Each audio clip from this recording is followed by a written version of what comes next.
वेबसाईटवर महिलांची फसवणूक करण्यासाठी डी.वाय. पाटील महाविद्यालयात प्राध्यापक असल्याची बतावणी करणाऱ्या एका व्यक्तीला त्याच्या पीडित मुलींच्या नातेवाईकांनी रावेत कॅम्प्स बाहेर पकडून मारहाण केली। हा संघर्ष मुख्य महाविद्यालयाच्या इमारतीजवळ झाला आणि या घटनेचे व्हिडिओ सोशल मीडियावर पसरले। त्वरित लोकांचे लक्ष वेधले असून महिलांना अडकवण्यासाठी बनावट व्यक्तिमत्व तयार केले।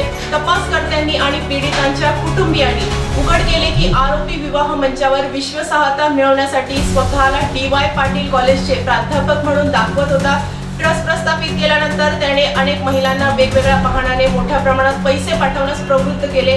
नातेवाईक समोरासमोर येतात, नंतर त्यांच्यावर प्राणघातक हल्ला करतात। काही पीडित महिलांच्या नातेवाईकांनी आरोपीला महाविद्यालयात वेळीच शोधले असता फसवणूक उघडकीस आली। फसवणूक आणि आर्थिक नुकसानीमुळे संतप्त झालेल्या त्याचा सामना केला आणि संपूर्ण सार्वजनिक दृश्यात त्यांच्यावर शारीरिक हल्ला केला। जवळच्या लोकांनी त्यांच्या फोनवर ही घटना कॅप्चर केली असून क्लिप आता मोठ्या प्रमाणात ऑनलाईन प्रसारित होत आहे।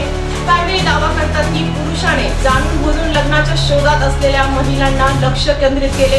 बनावट शैक्षणिक ओळख वापरून त्यांचा विश्वास उडवला। लग्नाशी संबंधित वचनबद्धतेच्या नावाखाली त्याने वारंवार पैसे उकळण्यासाठी असुरक्षित व्यक्तींचे शोषण केल्याचा त्यांचा आरोप आहे।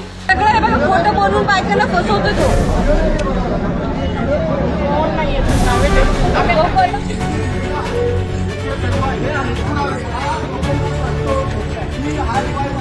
प्रोफेसर आहे आणि मॅट्रिमोनीवर नाव रजिस्टर करतो तेव्हा हा 2-2 मुलांचा भाग आहे आणि मुलींकडनं 20-20 लाख रुपये घेतो।